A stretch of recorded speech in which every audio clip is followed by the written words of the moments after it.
Afternoon, everybody. So the purpose of my first presentation today is to show you how we can use the huge potential of LiDAR technology to see how your turbines perform and to also optimize the performance of existing assets.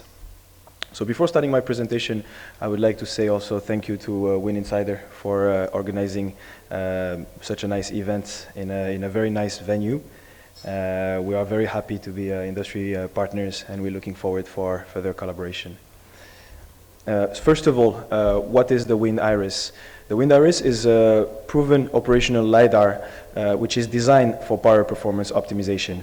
It has one processing unit which is inside the nacelle and one optical head that we put on top of the nacelle.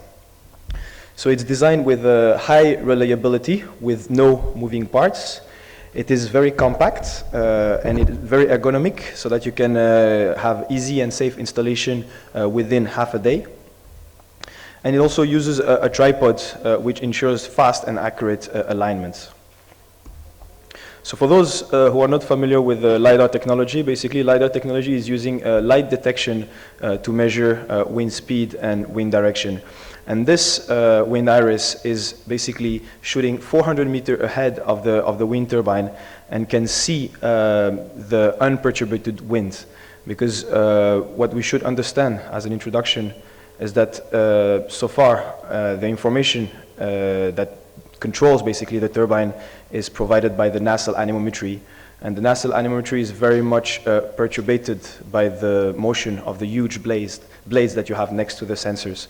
So the idea of using this technology on top of the nacelle, especially being able to go 400 meters ahead of the turbine, is to make sure that basically we see the right wind information and we give the right information to the turbine control.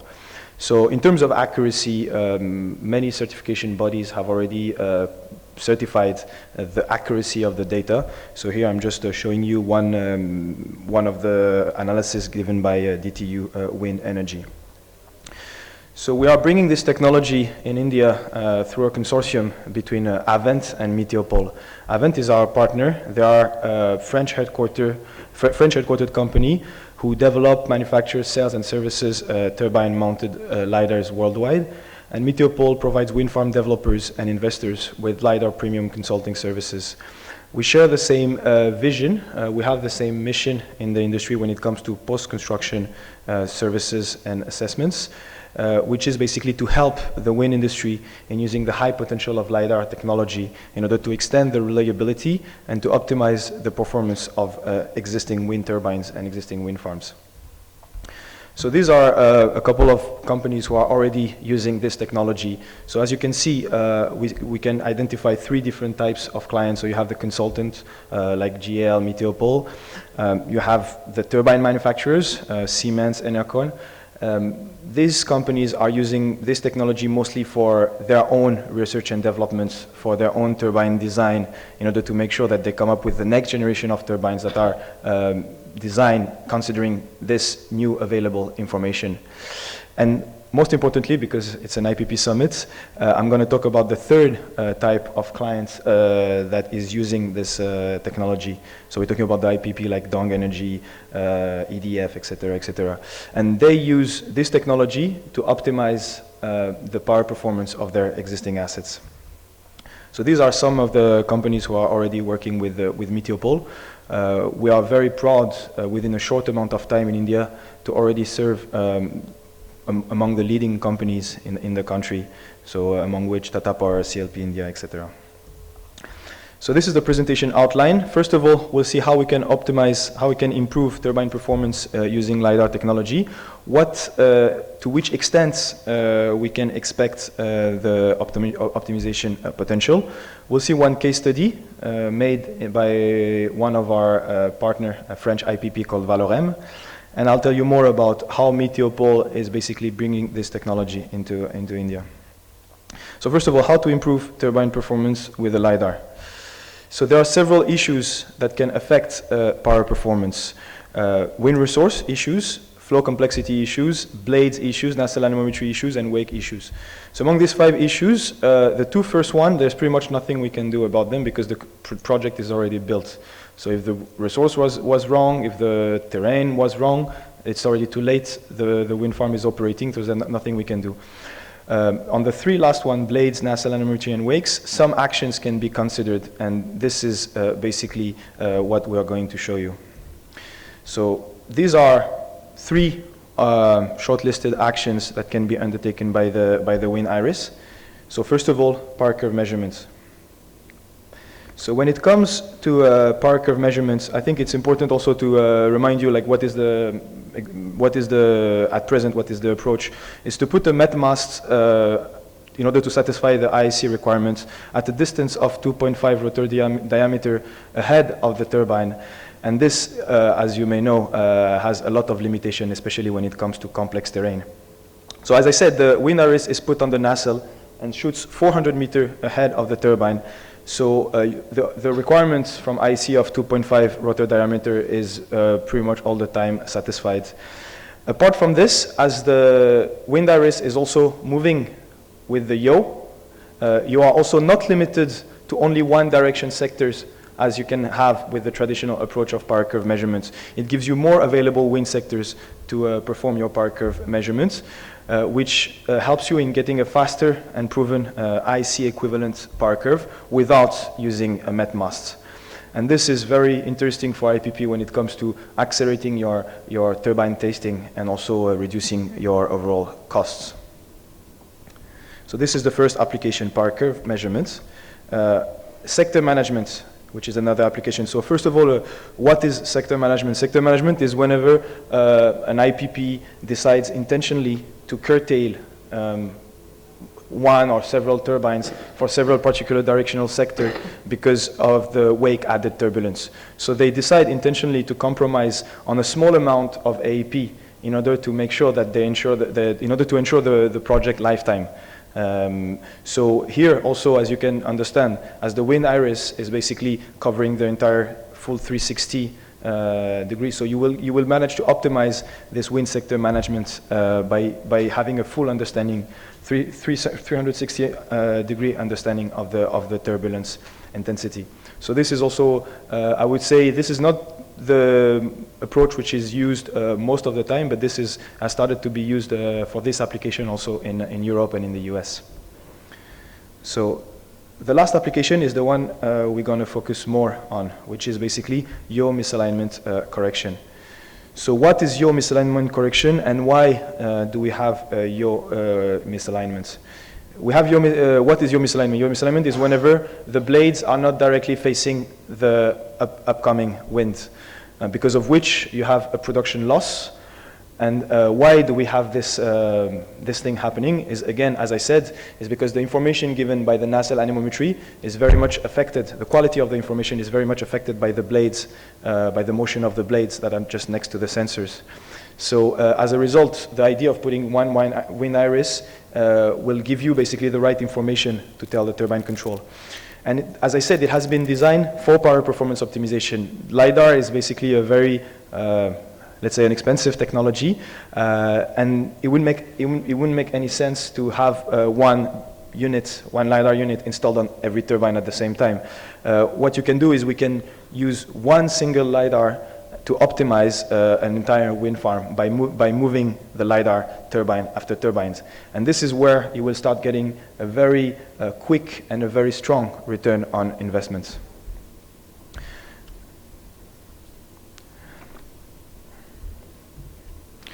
So now let's talk more about this yaw misalignment. So as I said, you have a yaw misalignment whenever the blades are not directly facing the wind direction. From the theory, the power loss due to yaw misalignment is following a cosinus cube law, and this has been already verified by ECN in Europe through actual measurements. Another important aspect of yaw misalignment is that you will have a loss of power always before rated wind speed. Because, of course, whenever you have reached your rated power, then there might be some underperformance, but you don't see it. So the only range on which we can play, the only range of wind speed on which we can play is basically all the wind speed that you have after cut-in wind speed and before rated wind speed. And this is interesting because whenever I start discussing and showcasing this technology in India, I often get the question, which is basically, is it possible to optimize, to use this technology to optimize when it's not the high wind season?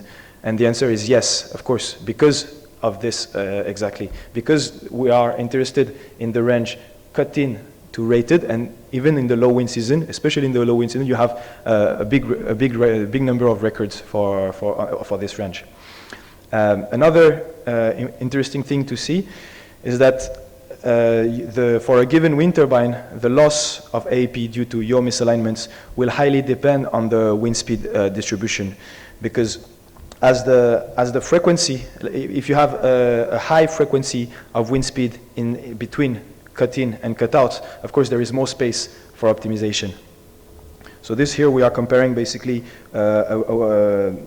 exactly the same turbine using a 1.5 megawatt class 3 turbine for a scenario with 10-degree yaw misalignments and a rated wind speed of 10.5 meter per second. So if we are considering a site for which the mean wind speed is 5 meter per second, you can expect like up to 5% of AEP increase. Whereas if you are talking about a site with 10 meter per second, you can only expect 3% AEP increase. So again, knowing the Indian wind conditions, you can understand what is the potential for optimization in India. If you want to have some, if you want to optimize your power performance by correcting the yaw misalignment, you need to have a solution which is able to adapt to any kind of turbines to work in any type of terrain, which doesn't require any calibration, a full standalone solution without any data processing, and which is operational and efficient. And this is how the Wind Iris has been designed. So as I said, in order to maximize your return on investment when using this technology, you need to adopt the approach of measuring, correcting, and going to the next turbine. And as you do this as fast as possible, your return on investment will dramatically increase. So second part of the presentation is what kind of potential, optimization potential we can expect from this technology and based on the gathered experience.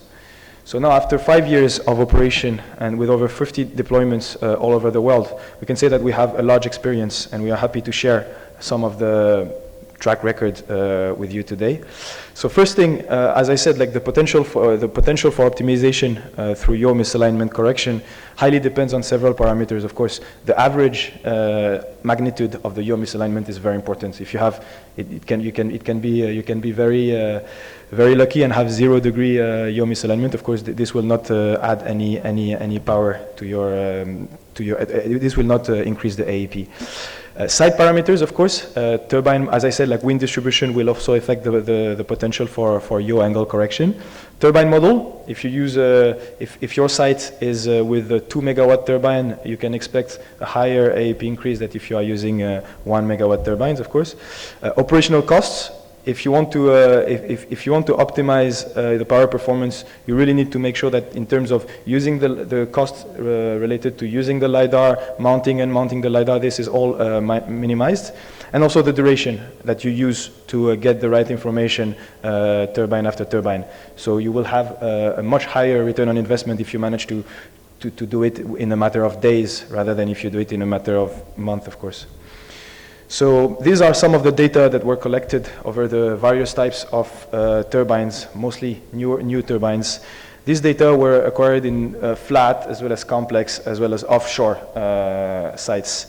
So interesting thing to say is throughout all the deployments, first thing, and mostly in Europe and in the US, the average yaw error was surprisingly of 6.2 degree, which is very high. Which directly relates, if it translates, if you look at also at the average of AEP increase of 1.9%. So if there are two numbers that you should remember from this presentation today, is this, like through 50 deployments of this technology in Europe and in the US, the average yaw misalignment error was of 6.2 degree, that translates into 1.9%. So this is where you understand that there is a huge potential for optimization in India, of course. Also, what we can see is that because of the cosinus cube thing, when you have high yaw misalignments, let's say this one, turbine number 5, that has 16-degree yaw misalignments, this translates into a power loss of 7.6%. So now one small case study. This was done with our partner Valorem, a French IPP, on Acciona 82 machines. The installation duration was only 6 hours. It was done during the low wind season. Of course, during the high wind season, another advantage of doing during low wind season is that you'll get your installation and mounting very, very fast.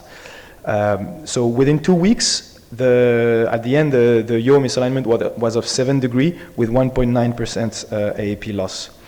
Also, one interesting thing to see during this project is that we have managed in a very short amount of time, it was a matter of 3 days, to identify the yaw misalignment of 7 degree.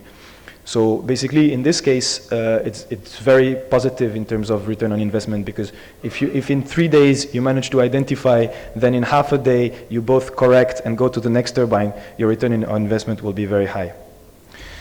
And here, after 3 days, instead of directly correcting the yaw angle, what we have done now that we could understand exactly the behavior of the turbine, instead of directly correcting it, we corrected it gradually in order to also reproduce the fact that it's following a the power loss was following a cosinus cube law, and this was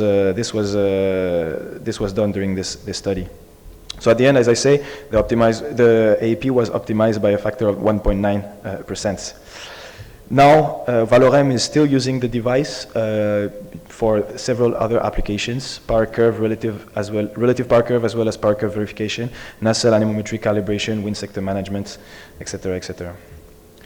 So what are the Meteopole-related services? So here, I want to insist on one point, which is that basically, we're not only the authorized reseller for this technology in India, we're also an added value service provider. Of course, both options are workable, but when we start working, so we have also like one announcement.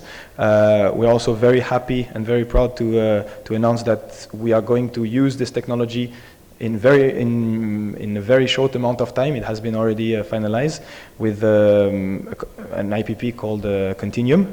So we're going to work with them on one of their sites. And of course, as it is a pilot project, we are going to share all the results of this first project with the entire community.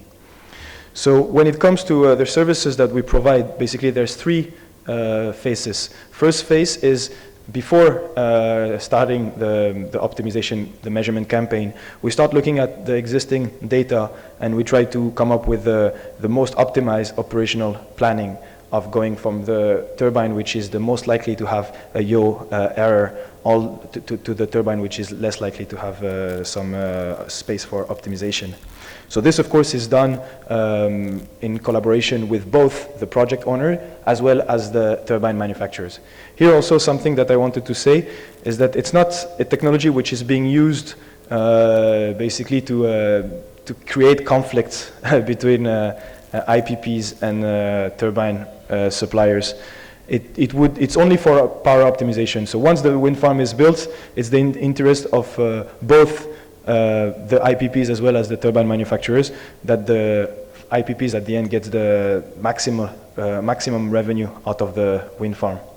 And it's also very important that the turbine manufacturer is involved at the early stage, because we need to work together with joint hands to make sure that everything is being done properly.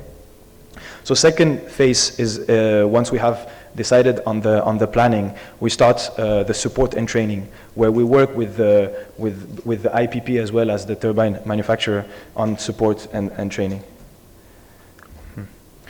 The third phase is when we start gathering the data. So when we start gathering the data, we first measure the power curve. While measuring the power curve, we start also analyzing the yaw misalignments.